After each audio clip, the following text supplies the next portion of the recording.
and it's just going to be on a first-come, first-served basis. So, if you don't get your call in the next 2 minutes, the package will probably be gone.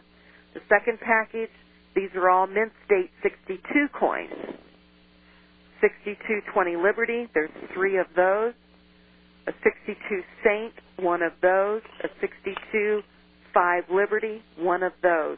And that package is $47.55. Folks, these are basically Gold Eagle prices. That's how I figured out these prices. I charged Gold Eagle prices and half ounce for the $10 and the $5 for quarter ounce. So basically, this is what it would cost for you to buy Gold Eagles. So you'd be crazy out of your mind. Now, these cases are chipped. These cases are cracked, and that's okay. If you went to sell them back to me, I wouldn't give you the full bid price. What I would do is charge you a price just to recase them. So basically, you're saving thousands of dollars for a $35 charge you get on when you go to sell them. So this package would normally sell for $6,600. So I don't know how you can say these are not good deals.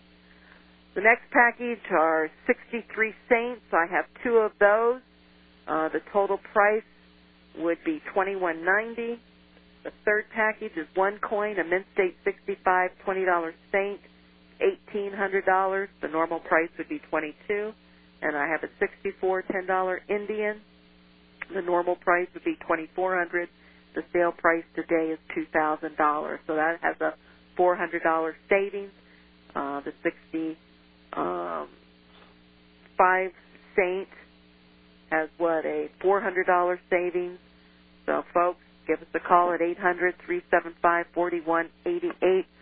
And for the later programs, we will work out a special for you because this program will replay later on at 7 o'clock and later on at 11. Most likely these packages will be gone. I was going to hold one out, but give me a call and we'll see what we can do. 800-375-4188. Thousands of dollars to be saved. This question's in from Scott. He says he thinks there's something up. He says one of their college kids' best friends, Pop, is an ex-president of Chrysler. This Monday he got some very interesting news about his pension. It's gone. These are not impoverished folks. They're well-educated, well-to-do, multiple homes, boats, country club memberships. Due to these unforeseen events, they're going into liquidation mode. Very frightening. And he doesn't think they'll get a lot of sympathy when they're withdrawing their memberships from Naples National and Oakland Hills. He says everywhere around us there is financial misery. No one can believe what is happening.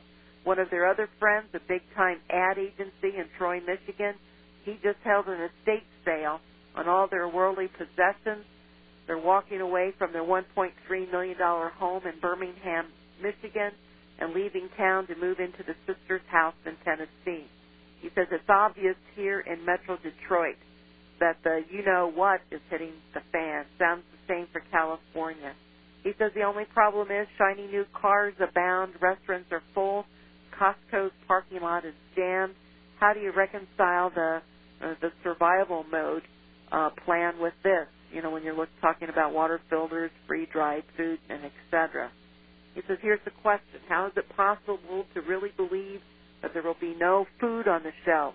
What will the process look like? What are the bellwether signs that this problem is imminent? Did you get all that? I want you to email me that if you could, please, and we'll use it in the forecaster for Saturday. And seeing you've mentioned Scott, we'll put his name on it. All right. So how do you... There'll be an event, and we don't know what that event is yet, but the event will happen, and it'll trigger everything, and everybody's going to say, oh, my gosh, it's here, we've got problems, etc. And that'll be it. Empty bellies. That's what motivates revolution. Since gold is so manipulated via shorting and foolishness with ETFs, it seems to be trending with the S&Ps. What event will in fact create the vertical breakout you mentioned on Monday? Please repeat that. I couldn't hear you. Since gold is so manipulated via shorting and foolishness with ETFs, it seems to be trending with the S&Ps, not counter. What event will in fact create the vertical breakout you mentioned on Monday's program? The vertical breakout in gold will happen because of the fundamentals. It's just as simple as that. And the market's going to go down for the same reason. You can fool some of the people some of the time, but you can't fool them all of the time.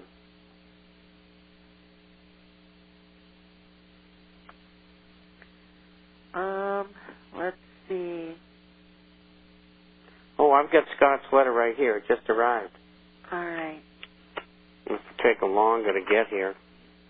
Incidentally, I got lots to of throw questions. this.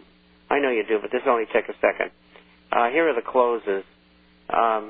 Eagle was down 5.37% at 58.30, 331.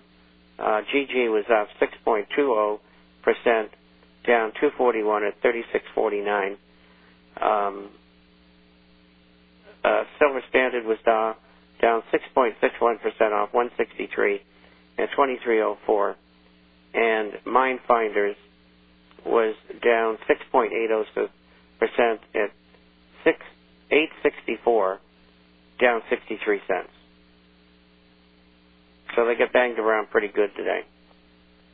But they've been up for the last few days, so I wouldn't worry about it. What is the next step for the state of California since they are close to $30 billion in debt? Will the federal government bail them out? No, I don't think so. I think they can't bail out everybody. And that's what would be the start of the bailout of California, and then comes New York and Florida and so on and so forth. And they can't do that. And so, there's not going to be any change there. And so anyway, they're going to go bankrupt. And if you notice the municipals from California, the yields are rising, which means the price of the underlying security, the bond, the municipal bond, is down. And that's bad. I predicted this in 1993. And people have been leaving California ever since being replaced by illegal aliens. And they're really the major problem. Probably in Southern California alone, probably close to 50% of the population is illegal. They don't pay taxes. They don't pay anything. And so, they've destroyed the medical system, and the game's over. I talked to a man in Carmel this morning, 65. What do I do? I said, get out of the country. You don't have any responsibilities. You're single. Get out. Why put up with it? According to UK's Daily Mail, investigators are examining a bomb threat called in on a flight from Buenos Aires to Paris just days before the flight 447 disappeared. It has been revealed aviation authorities are examining the possibility of a link between the threat to the Buenos Aires flight and the mysterious disappearance of the flight 447. Meanwhile, an Air Force pilot says it was highly likely the jet was blown out of the sky by a bomb. So I don't know why they did it, but obviously somebody blew it up. That's pretty simple. And you got a lot of governments doing things like that. You got a lot of nutcases doing it. I mean, who knows? And even if they find out, who knows whether they're telling you the truth? I mean, the world is upside down. I just feel sorry for all those poor souls who were on the flight. And my heart goes out to their families, and nothing's going to bring them back. But you got to be one demented person to blow up a plane with innocent people in it. It's just like torture. People who create torture. And I have an article in today's issue about the horrible things that were done in Iraq by our soldiers, CIA people, particularly to women who are incarcerated. I won't go into it in the radio, but I want you to read it. It's just disgusting we don't have a leg to stand on as a moral nation anymore. It's awful the way that people have turned into animals. This question is in from David, and he's been listening every chance he can get, but today is the first day he's been able to listen